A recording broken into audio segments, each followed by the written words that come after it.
রাষ্ট্রদূতকে ডেকে তাদের বলে দিতে হবে ইসলাম ও মুসলমানের যে ক্ষতি করা হচ্ছে, অনতিবিলম্বে যদি এই দুজন ব্যক্তি রামগিরি মহারাজ আর নীতেশ রানেকে যদি বিচারের আওতায় না আনা হয়, ভারতের সাথে সকল সম্পর্ক ছেদ করে দিতে হবে। আল্লাহ তাআলা ইমানদারদের পক্ষে আছে।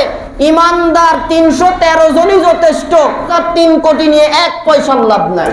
313 জনের ইমানদারে আল্লাহ বিজয় দিতে পারে। রসুলের হাদিস খুবই কাছে। হিন্দুস্তানের সাথে যুদ্ধ আমরা দেখছি, এটা আসলে বেশি দেরি নাই। প্রত্যেকে প্রস্তুতি গ্রহণ করেন। হয়তোবা আজ হোক কাল হোক 10 বছর পরে হোক হিন্দুস্তানের সাথে গাজওয়ায়ে হিন্দ হবে। যুবকদেরকে এক একজন যুবককে এক একটা সৈনিকের ভূমিকা পালন করতে হবে। হিন্দুস্তানের উগ্রবাদী ইসলাম ও কোরআন আর নবীর অবমাননা নিয়ে এর প্রতিবাদে আমরা সোচ্চার হব, জীবন দেওয়ার জন্য